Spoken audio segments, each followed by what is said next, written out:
तो हम पढ़ रहे थे क्लास 9th का subject English chapter number 10th। Beehive जो बुक है हमारी उसमें से पढ़ रहे थे चैप्टर 10th काठमांडू। काठमांडू नेपाल की कैपिटल है। नेपाल हमारी नेबरिंग कंट्री है, पास की कंट्री है। उसकी कैपिटल है काठमांडू, उसकी राजधानी है काठमांडू। ठीक है, तो इसमें हमने पढ़ लिया था कल ये सब। हम पशुपतिनाथ टेम्पल के बारे में पढ़ रहे थे।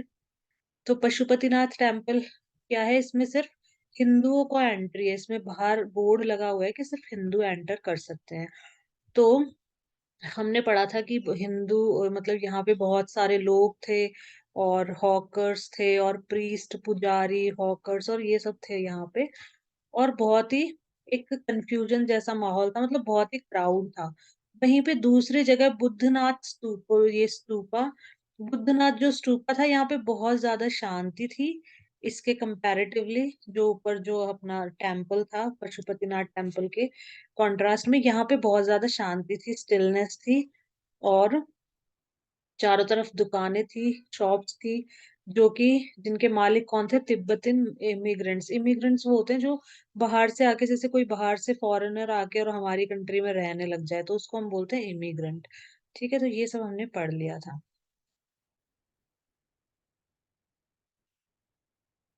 यहाँ तक पढ़ लिया था अपन ने।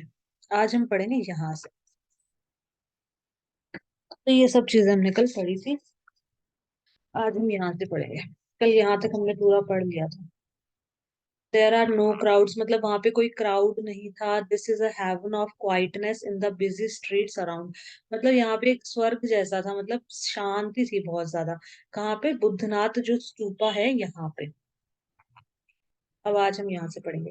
Kathmandu is vivid, mercenary religious with small shrines to flower adorned deities along the narrowest and busiest street, with fruit sellers, flute sellers, hawkers of postcards, shops selling Western cosmetics, film rolls and chocolates, or copper utensils and Nepalese antiques.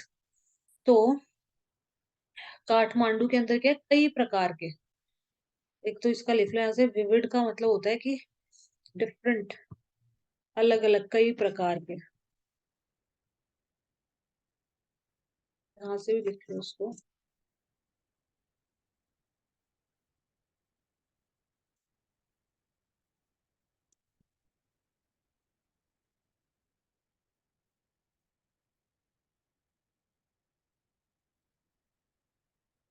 Having or producing a strong clear picture in your mind,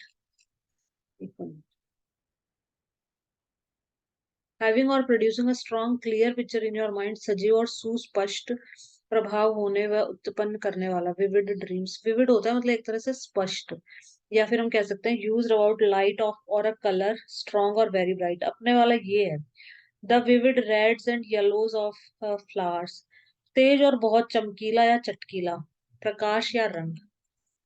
तो एक minute और देख लो, तो इसमें English वाले में देख। Producing powerful feeling और स्ट्रॉन्ग और clear image in the mind of a colour intensely deep और ब्राइट। मतलब किसी कलर के लिए बोला गया है। यूज्ड अबाउट लाइट और अ कलर स्ट्रॉन्ग और वेरी ब्राइट, कोई भी कलर जो बहुत ही तेज और बहुत चमकीला चटकीला कलर। ठीक है, ये इसका मतलब विविड का ये लिख लो यहाँ से, और इसका भी लिख लो।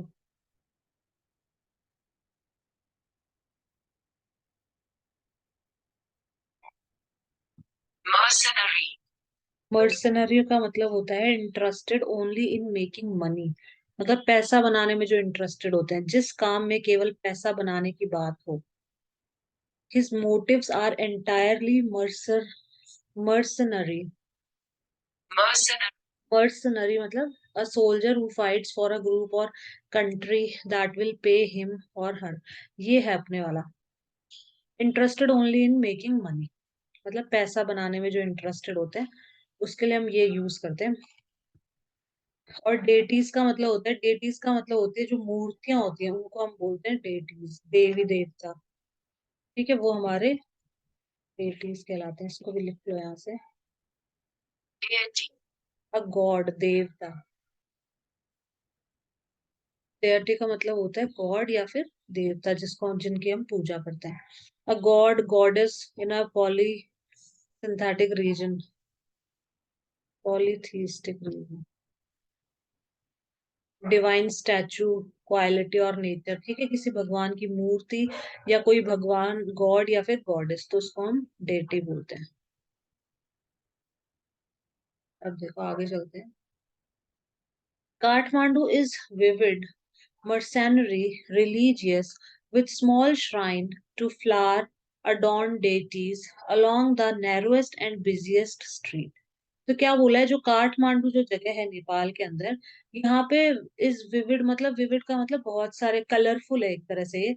यहाँ पे मर्सनरी, मर्सनरी मतलब ऐसी ऐसी दुकानें हैं जो मतलब पैसा बनाने के लिए दुकानें खोल रखी है। रिलीजियस, धर्म से रिलेटेड मिल जाएंगी। With small shrine to flower adorn deities, और छोटे छोटे श्राइन्स मिल जाएंगे, मतलब स्थल मिल जाएंगे जहाँ पे, पूजा स्थल मिल जाएंगे जहाँ पे जो देवी देवता है उनके ऊपर फूल चढ़ा रखे हैं। Along the narrowest and busiest street, जो नैरो एकदम पतली पतली गलियां हैं, या बहुत ही बिजी मतलब जहाँ पे बहुत ज्यादा भीड़ रहती है, ऐसी स्ट्रीट में, ऐसी गलियों में हमें यह सारी चीजें मिल जाएंगी। विद फ्रूट सेलर्स, फ्रूट बेचने वाले। फ्लूट मतलब होते हैं बांसुरी, बांसुरी बेचने वाले। Hawkers of post card, hawkers होते हैं जो चिल्ला चिल्ला के अपना सामान बेचते हैं, फेरी वाले जो होते हैं, तो पोस्ट कार्ड बेचने वाले। शॉप्स सेलिंग वेस्टर्न कॉस्मेटिक, कुछ शॉप ऐसी होंगी जो वेस्टर्न कॉस्मेटिक बेच रही होंगी। कॉस्मेटिक का मतलब वही, वो बिंदी, काजल और लिपस्टिक और ये सब, तो ये सारी चीजें। फिल्म रोल्स और चॉकलेट्स, ये सब मतलब ऐसी ऐसी शॉप्स हैं वहां पे काठमांडू में। और कॉपर यूटेंसिल, तांबे के जो बर्तन होते हैं जो भगवान के अपन यूज करते हैं ना, तांबे के बर्तन, तांबे की प्लेट यूज करते हैं, दिए के नीचे रखते हैं। एंड नेपालीज एंटिक्स, और नेपालीज वहाँ का जो नेपालियों का जो भी है, सजने धजने का जो भी सामान है वो सब, इसका भी लिख लो यहाँ से।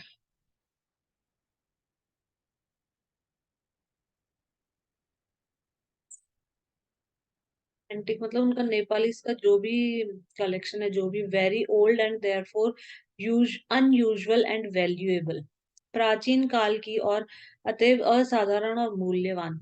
मतलब जो नेपाली की जो एंटिक्स हैं, मतलब उनके जो भी वैल्यूएबल और पुरानी पुरानी जो चीजें हैं उनकी, पुराना, पुरानी या प्राचीन काल की कोई वस्तु, तो लोग खरीदना चाहते हैं ना, जैसे अलग अलग की पहले लोग कैसा पहनते थे, तो एंटीक का मतलब होता है पुरानी या प्राचीन काल की वस्तु। Antique shop, that watch is an antique, ठीक है, तो ये लिख लो यहाँ से। Antique was table, having a high value because of age and quality, belonging to ancient times, old fashion, outdated, मतलब पुराने समय का कुछ भी। चलो आगे चलते हैं।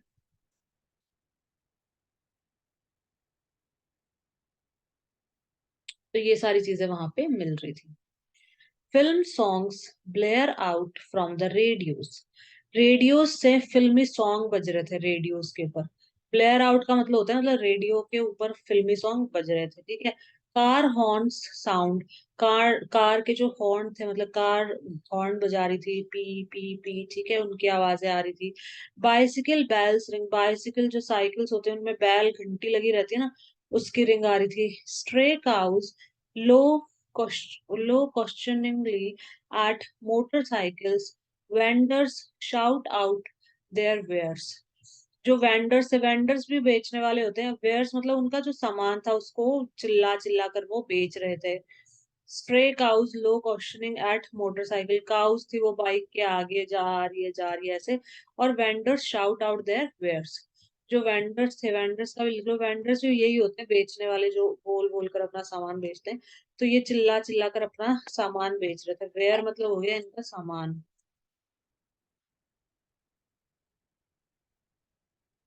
वेंडर मतलब बेचने वाला होता है, person who is selling something, बेचने वाला व्यक्ति, ठीक है, जो कुछ भी बेच रहा है। और वेयर का मतलब हो गया, वेयर हो गए उनके जो सामान है उसके लिए यूज किया गया वेयर्स।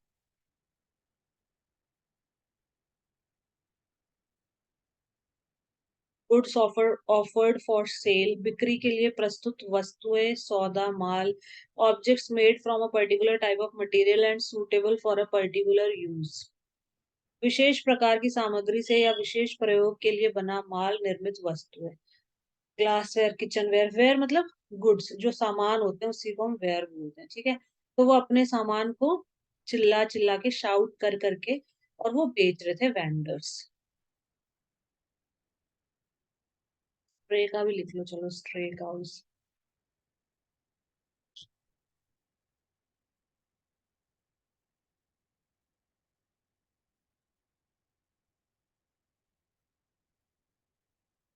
स्ट्रे मतलब जैसे जिसका घर ना हो, आवारा गाय जो होती है, जैसे dog, cat etcetera that does not have a home. बेघर कुत्ता, बिल्ली आदि। आवारा कोई भी पशु, आवारा या छूटा पशु मतलब जो गाय है उनका कोई घर नहीं है, तो वो जो स्ट्रे काउस थी। To go away from place where you should be, to not keep to the subject you should be thinking about or discussing, ये है अपने वाला, ये लिख लेना। स्ट्रे डॉग मतलब आवारा कुत्ता, ठीक है। या स्ट्रे काऊ होगी तो मतलब आवारा काऊ, जिसका कोई घर नहीं है, जिसका कोई मालिक नहीं है। तो जो स्ट्रे काउस थी, मतलब जो ऐसे गाय जो डोलती नहीं रहती रोडों पे, तो वो बाइक्स के आगे आकर ऐसे आगे से जा रही है, ये सब, तो ये सब था वहां पे। आई इंडल्ज, इंडल्ज का मतलब होता है किसी चीज के अंदर इन्वॉल्व होना, किसी एक्टिविटी में इंडल्ज होना, इन्वॉल्व होना। तब यहाँ से लिख लो indulge.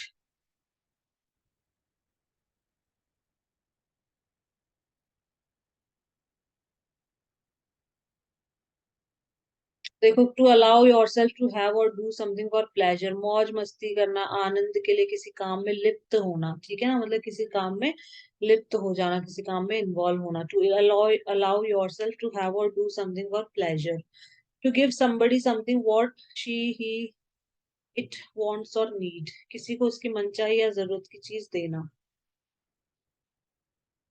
To allow yourself to have और डू समथिंग फॉर प्लेजर, तो लिख लेना।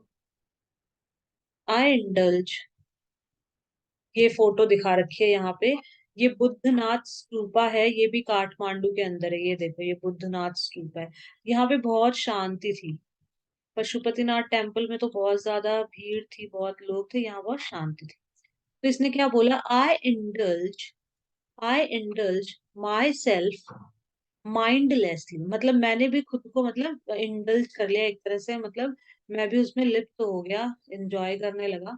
Bye a bar of marzipan, a corn on the cob, roasted in a charcoal brazier on the marzipan का देख लो सबसे, वो भी मतलब माइंडलेसली वो भी वहां पे इंडल्ज हो गया, मतलब उस चीजें खरीदने लग गया कुछ और कुछ, तो क्या क्या खरीदा उसने ये सब यहाँ बता रखे।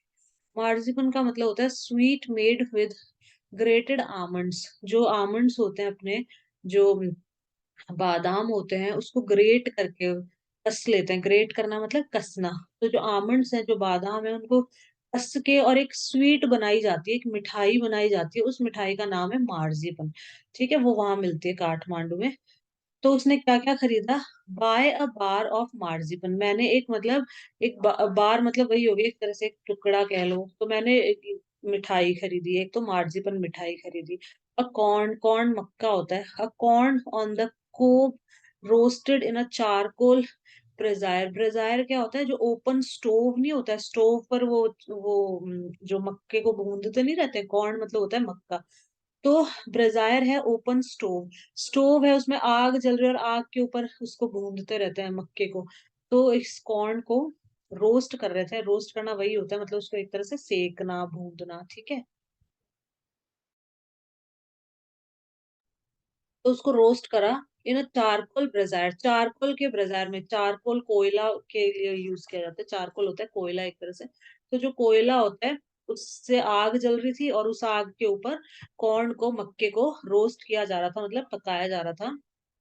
On the pavement, rubbed with salt, chilli powder and lemon, और उसको पकाने के बाद, पेवमेंट मतलब वो जो स्टोव था वो उस पे रखा हुआ था, नीचे जो फर्श होती है उस पे रखा था, और फिर उसके ऊपर इसको पका, रोस्ट करने के बाद, आग के ऊपर ऐसे सेकने के बाद मक्के को, कॉर्न को, उस पे सॉल्ट रब किया, जो नमक था वो लगा दिया, चिली पाउडर लगा दिया और लेमन मतलब नींबू लगा दिया, ठीक है। तो ये सारी चीजें उस पर लगा दी। तो ये भी लिख लो यहाँ से। आ, ये भी मैं दिखा देती हूँ फटाफट, चलो। इनके मीनिंग्स भी लिख लो सबके।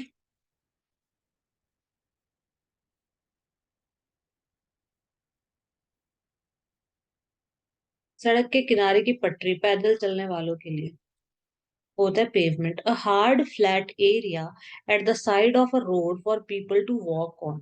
ठीक है, जो अपने पार्क में भी जैसे पेवमेंट बोलते हैं उसको भी, पार्क में जिस पे अपन घूमते हैं, या फिर रोड के साइड में क्या होता है, उस सड़क के किनारे जो पटरी होती है वो भी हमारी पेवमेंट कहलाती है। A hard flat area at the side of a road for people to walk on, वो होता है पेवमेंट। तो उस पेवमेंट पे उन्होंने उसको अपने ब्रजायर को मतलब चूल्हे को, स्टोव को रख रखा था, और उसको कौन उस पे वो रोस्ट कर रहा था।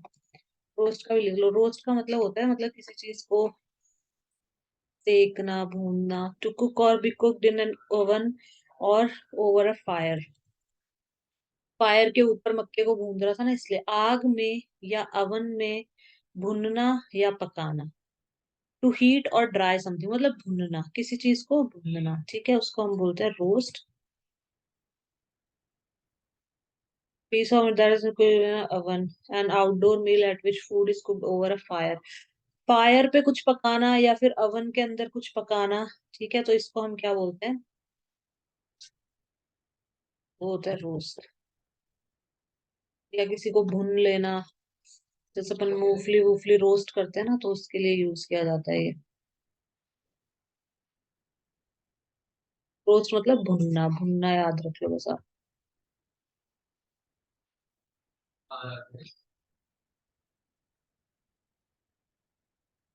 The central cylindrical woody part of the मेज ear to which the grain are attached। कोब वो हो जाता है अपना, मैं इसके फोटो दिखा देती हूँ। कोब हो गया अपना जो, अपना जो मक्का होता है।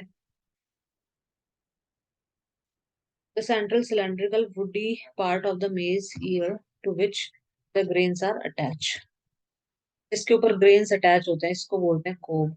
इसका डायग्राम ही दिखा देती हूँ उनको मैं डायरेक्ट।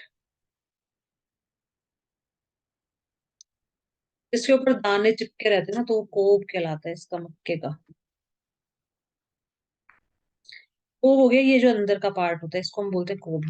ये कहलाता है कोब, ठीक है ना। और दिखा देती हूँ अच्छे से। ये पूरा छिल दिया इसने, ये कोब होता है, इसको हम बोलते हैं कोब।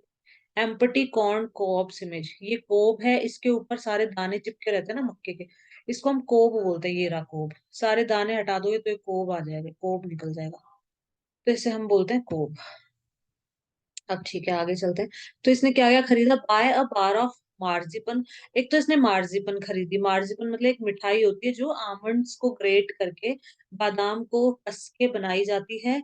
और इसने क्या खरीदा, कॉर्न, एक मक्का खरीदा। ऑन द कॉब मतलब मक्के लगे हुए थे कॉब के ऊपर। कॉब मतलब वो खाली, और उसके ऊपर सारे दाने दाने लगे थे, मतलब पूरा कॉर्न बोलना चाह रहा है ये। The corn on the cob, cob के ऊपर जो मक्के के दाने लगे थे वो। और उनको रोस्ट किया गया था, मतलब उनको भूना गया था चारकोल के ब्रेजायर में। ब्रेजायर होता है स्टोव, ओपन स्टोव, जिसमें चारकोल मतलब कोयला डाल दिया और उसमें ऑन द पेवमेंट, पेवमेंट मतलब वहां पे रख रखा था सड़क के किनारे। और फिर उसको भून के रोस्ट करने के बाद उसपे सॉल्ट लगाया, चिली पाउडर लगाया और लेमन लगा दिया। A couple of love story comics, कुछ कॉमिक्स खरीदी इसने, लव स्टोरी की कॉमिक्स जिसमें प्यार वाली कहानियां हो सारी। And even a readers digest, और एक रीडर्स डाइजेस्ट बुक थी वो खरीदी। All this I wash down with Coca Cola and a nauseating orange drink and feel much the better for it। और इन सब के साथ और क्या खरीदा उसने, all this I wash down with Coca Cola लिया, ऑरेंज की ड्रिंक ली, और feel much the better for it, और मतलब उसे बहुत अच्छा लगा। तो नॉइज सिटिंग का मतलब होता है सिकनिंग। इसका यहाँ से भी लिख लो।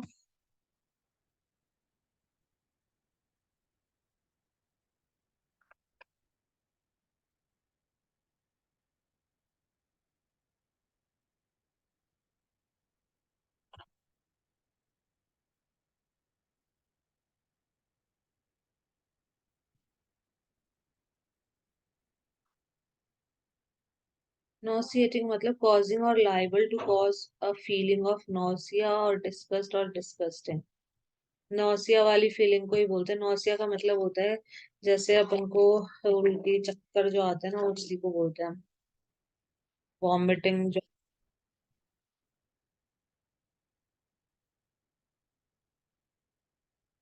नौसिया मतलब the feeling that you are going to vomit. मिचली मतली उपका उल्टी होने की अनुभूति। ठीक है, मतलब कि वॉमिट होने वाली इस तरह की फीलिंग को हम बोलते हैं नौसिया। तो ये उसी के लिए लिखा है इसने। Feeling of sickness with an inclination of inclination to vomit. तो ये लिख लेना है, यहाँ से आगे चलते हैं। तो नॉसिएटिंग मतलब सिकनिंग मतलब वही है, हाँ मतलब उसको उल्टी जैसा लग रहा था। All this I wash down with Coca Cola and a nauseating orange drink, feel much the better for it. ठीक है, नॉसिएटिंग ऑरेंज ड्रिंक का मतलब हो गया वही सिकनिंग ऑरेंज ड्रिंक, मतलब जिससे थोड़ा वॉमिट जैसा आ जाए, इस तरह की ऑरेंज ड्रिंक थी वो। तो इसने ये चीजें खरीदी, इसने ये बताया। आय जो विक्रम सेठ जो इसका राइटर है स्टोरी का, वो कह रहा है कि मैंने ये चीजें वहां से खरीदी। I consider what route I should take back home. फिर मैंने सोचा कि कौन सा रूट मुझे लेना चाहिए, वापस घर जाना था उसको, उसने सब कुछ खरीद लिया देख लिया, अब उसे घर जाना था। If I were propelled by enthusiasm for travel, per se per se मतलब by itself, I would go by bus and train to Patna, then sail up the Ganges past Banaras to Allahabad, then up the Yamuna past Agra to Delhi. Enthusiasm का मतलब लिख लो सबसे पहले। Enthusiasm का मतलब होता है उल्लास और मतलब खुशी बहुत ज्यादा। ठीक है, तो ये इसको यहाँ से भी लिख लो मीनिंग एंथुसियाज्म।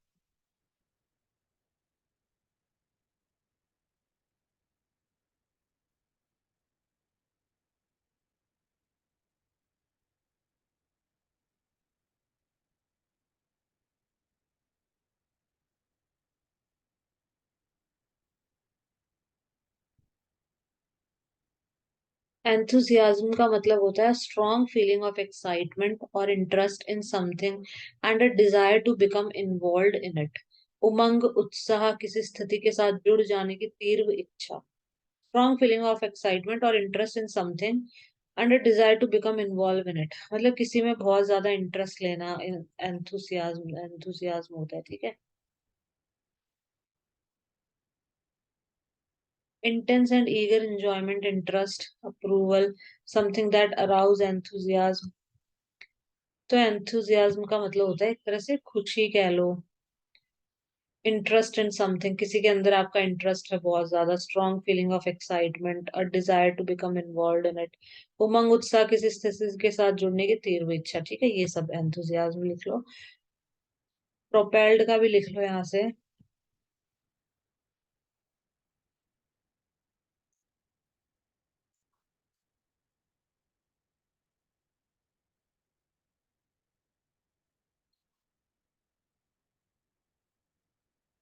प्रोपेल का मतलब होता है टू मूव ड्राइव और पुश समबडी समथिंग फॉरवर्ड और इन अ पर्टिकुलर डायरेक्शन।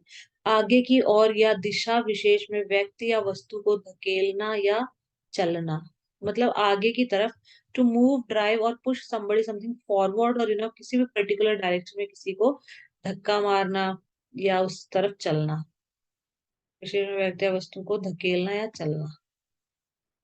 ड्राइव और पुश समथिंग फॉरवर्ड, स्पर और drive into a particular direction. तो ये क्या कह रहा है कि अगर मुझे घर जाना होता, मतलब इसे घर जाना है, तो ये सोच रहा है कि मैं कौन से रास्ते से घर जाऊं। तो if I were propelled by enthusiasm for travel per se, I would go by bus and train to Patna. ये कह रहा है कि अगर मुझे मतलब खुद को, अगर मुझे मतलब मेरे इंटरेस्ट से अगर मैं जैसे जाऊं तो मैं कैसे जाऊंगा। आई वुड गो बाय बस, मैं बस से जाऊंगा। एंड ट्रेन टू पटना, बस से जाऊंगा फिर ट्रेन से पटना, पटना जाऊंगा पहले। Then sail up the Ganges past Banaras, फिर मैं तैर के गंगा नदी में, मतलब जो भी बोट वोट होती है उसके थ्रू बनारस में जाऊंगा। फिर इलाहाबाद जाऊंगा। देन अप द यमुना, फिर यमुना जाऊंगा। फिर आगरा और फिर दिल्ली। मतलब मैं अगर जाना चाहूँ तो मैं इस तरीके से जाऊंगा। But I am too exhausted and homesick. Today is the last day of August. तो मैं बहुत ही ज्यादा एग्जॉस्टेड का मतलब होता है थका हुआ, मैं बहुत ही ज्यादा थका हुआ हूँ। और होम सिक मतलब होता है बीमार, मतलब थोड़ा थोड़ा बीमार भी हूँ, थका हुआ हूँ। Today is the last day of अगस्त, आज अगस्त का क्या है, लास्ट डे, अगस्त महीने का लास्ट डे है। Go home, I tell myself, move directly towards home. मैंने अपने आप को कहा कि डायरेक्टली घर जाओ, मतलब यहाँ बस ट्रेन पकड़ के पहले पटना जाना, फिर गंगा जाना, फिर बनारस, फिर इलाहाबाद, फिर यमुना, आगरा, दिल्ली, ऐसे नहीं जाना, डायरेक्ट आप घर जाओ, ठीक है। मैंने खुद को कहा। I enter a Nepal airlines office and buy a ticket for tomorrow's flight. तो मैं नेपाल के एयरलाइंस ऑफिस में मैंने एंट्री मारी, एंटर किया मैंने, और मैंने एक टिकट खरीदी कल की फ्लाइट के लिए। I took at the flute sailor standing in a corner of the square near the hotel. I looked sorry. तो मैंने देखा एक फ्लूट सेलर को, फ्लूट होता है बांसुरी, तो बांसुरी बजाने वाले को मैंने देखा, वो खड़ा हुआ था एक कॉर्नर में, एक स्क्वायर के कॉर्नर में, होटल के अंदर, होटल के अंदर मतलब वो एक कोने में खड़ा था। In his hand is a pole with an attachment at the top from which 50 or 60 bansuris protrude in all directions, like the quills of a porcupine. तो इसने क्या बोला है कि उसके हाथ में एक पोल था। फ्रूट सेलर को देखा ना अपन ने, फ्लूट सेलर को, बांसुरी बेचने वाला कैसा होता है, एक लंबा सा पोल था उसके हाथ में, और उस पोल के चारों तरफ 50 या 60 बांसुरी थी। प्रोट्रूड का मतलब होता है बाहर निकली हुई, मतलब 50 या 60 बांसुरी जैसे बाहर की तरफ निकली हुई थी सारी डायरेक्शन में। अपन ने तो देखा हुआ है वो कैसे एक पोल होता है, उस पे बांध के रखता है सारी उनको, बांसुरियों को। Like the quills of a porcupine. Porcupine वो मतलब जानवर होते हैं जिसके ऊपर क्विल्स मतलब होते हैं कांटे, जिसके ऊपर कांटे होते हैं। तो क्विल्स का लिख लो ऐसे, क्विल्स होते हैं प्रोक्यूपाइन के ऊपर, क्या है, कांटे होते हैं। जब भी वो डरता है या कोई उसको अटैक करता है तो वो अपने कांटों को बाहर निकाल देता है।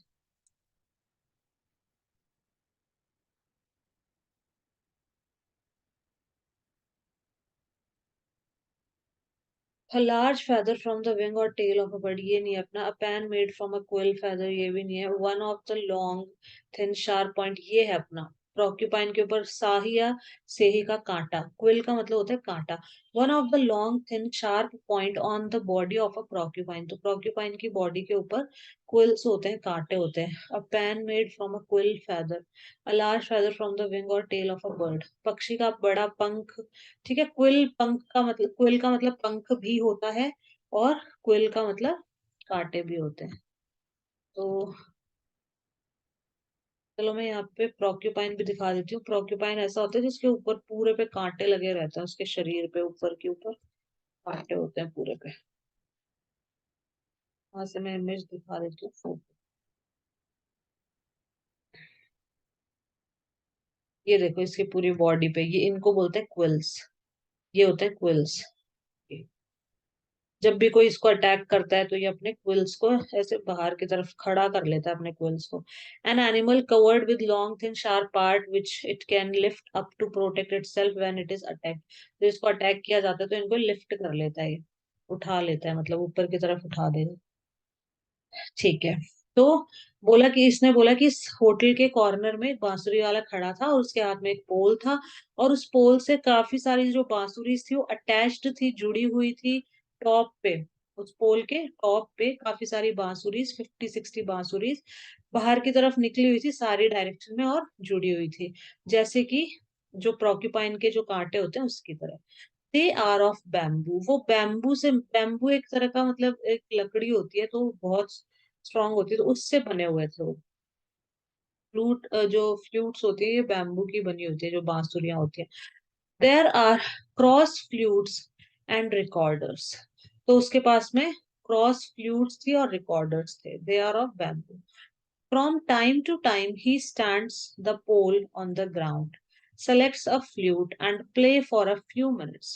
तो वो क्या कर रहा था समय समय पर, he stand the pole on the ground, वो पोल को ग्राउंड के ऊपर खड़ा कर रहा था और कोई एक बांसुरी उनमें से निकाल रहा था और उसे बजा रहा था। Play for a few minute, और कुछ मिनट उस बांसुरी को बजा रहा था। The sound rises clearly above the noise of the traffic and hawkers' cries. तो जो उसकी बांसुरी की जो आवाज थी वो उन सबसे ऊपर थी, मतलब उसकी आवाज अलग ही सुनाई दे रही थी। Rises clearly above the noise of the traffic. Traffic का जो शोर हो रहा था ना, ट्रैफिक की जो नॉइस थी, है ना, पी, इस तरह से जो नॉइस होती है वो, और हॉकर्स जो चिल्ला रहे थे अपना सामान बेचने के लिए, ये ले लो, ये ले लो, ये ले लो, ठीक है, ऐसे बेचते रहते हैं।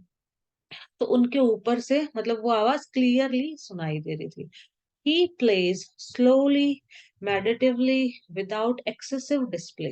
वो आराम आराम से बजा रहा था, meditatively मतलब thoughtfully, ठीक है, without excessive display मतलब ज्यादा ऐसे डिस्प्ले नहीं कर रहा था, जैसे हॉकर्स नहीं चिल्ला चिल्ला के बोलते हैं, केले ले लो, ये ले लो, मालाएं ले लो, ठीक है, भगवान का प्रसाद ले लो, ठीक है, इस तरह से जो बेचते हैं, वैसे नहीं, या एकदम आराम से स्लोली स्लोली और मेडिटेटिवली और विदाउट एक्सेस डिस्प्ले, मतलब ज्यादा डिस्प्ले नहीं करा था, एक्सेस मतलब होता है ज्यादा, तो ज्यादा दिखावा किए बिना चुपचाप अपनी बजा रहा था।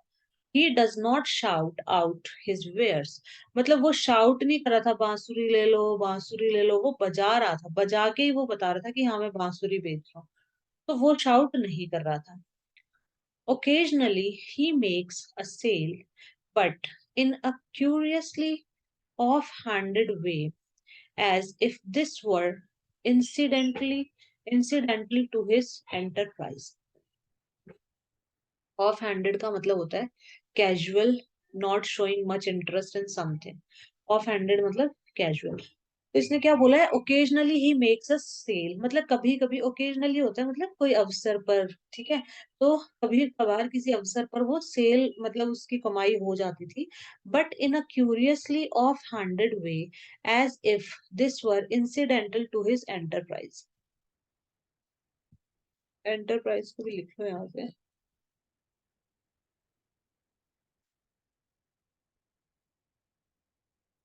एंटरप्राइज मतलब new plan, project, business etcetera, नई योजना, व्यापार आदि, ठीक है, वो एंटरप्राइज है। The ability to think of a new project और क्रिएट न्यू बिजनेसेस और make them successful. Ability to think of a new, किसी नए प्रोजेक्ट के बारे में सोचना, कोई नया बिजनेस क्रिएट करना और उसको सक्सेसफुल करना, या फिर ये लिख लो कोई नया प्लान या कोई नया business. But in a curiously off-handed way, as if this were incidental to his enterprise. Sometimes he breaks off playing to talk to the fruit seller. तो कई बार वो क्या करता था, मतलब वो बजाना बंद करता था, फ्रूट सेलर से बात कर रहा है। Sometime he breaks off playing मतलब बजाना बंद कर देता था, to talk to the fruit seller मतलब बजा रहा है फिर बीच में बात करने लग गया, बजाना बंद कर दिया और बीच में बात करने लग गया, फिर वापस बजाने लग गया, तो वो इस तरह से कर रहा था। I imagine that this has been the pattern of his life for years. तो ये कह रहा है, जो राइटर है विक्रम सेठ है, ये कह रहा है कि आई इमेजिन, मैं सोचता हूँ कि यही उसका पैटर्न रहा होगा लाइफ का, सालों सालों से, मतलब कि वो इसी तरीके से बजाता है और बेचता रहा होगा।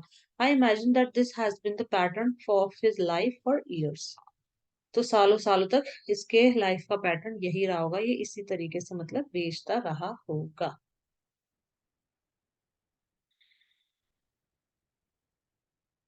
आगे चलते हैं। I find it difficult to tear myself away from the square, flute music always does this to me. तो इसने क्या बोला, I find it difficult to tear myself away from the square, मतलब मैं उस मतलब वहां से दूर अपने आप को मतलब कर ही नहीं पा रहा था। वो जो स्क्वायर में वो जो बांसुरी बजा रहा था ना, वहीं पे मतलब मुझे उसको देखना सुनना अच्छा लग रहा था। I find it difficult to tear myself away from the square, flute music always does this to me. Flute music हमेशा मतलब ऐसा ही होता है मेरे साथ कि मैं वहां से ध्यान नहीं हटा पाता हूँ। अगर बांसुरी बज रही है तो मेरा पूरा ध्यान वहीं रहता है।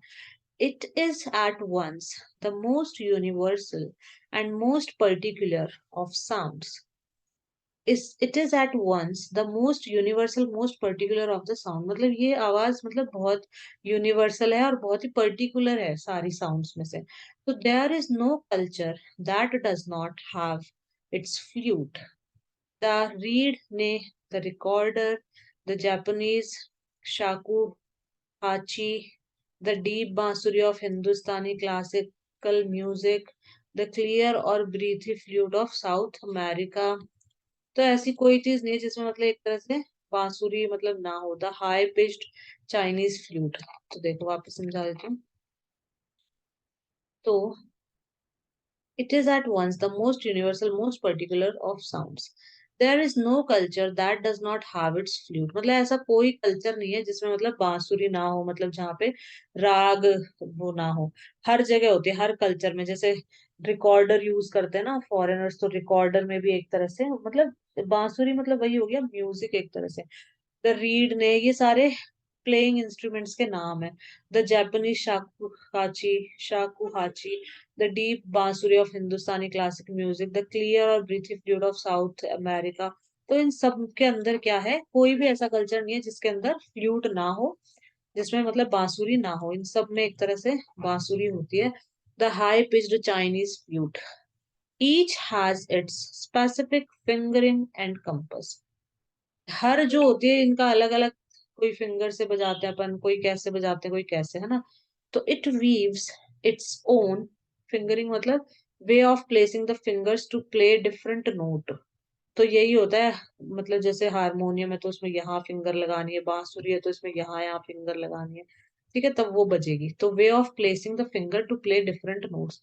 अलग अलग मतलब अलग अलग निकालने के लिए अपन अलग अलग जगह पे फिंगर रखते हैं, बांसुरी के जो खुले हुए होते हैं उनपे. कंपस मतलब हेयर और range. Each has its own finger specific fingering और compass. It weaves its own association. Yet to hear any flute is, it seems to it seems to me to be drawn into the commonality of all mankind, to be moved by music closest in its phrases and sentences to the human voice. Its motive force, too, is living breath. It too needs to pause and breathe before it can go on. बस आज यहाँ तक ही करेंगे अपन, इसके आगे का अपन कल करेंगे. तो ये समझा देती हूँ मैं. तो each has it specific fingering and compass. जो हर जो प्लेइंग इंस्ट्रूमेंट है या फ्लूट है जो भी है, उसका अपना खुद का एक तरीका होता है. मतलब अलग अलग नोट्स बजाने के लिए हम अलग अलग जगह पे अलग अलग तरह की रागनियां बजाने के लिए अलग अलग जगह पे हम फिंगर रखते हैं. और it weaves its own association, मतलब ये खुद के, वीव्स का मतलब एक तरह से हो गया बुनना, खुद की अपनी एसोसिएशन को ये वीव करती है. वीव का एक यहाँ से लिख लो.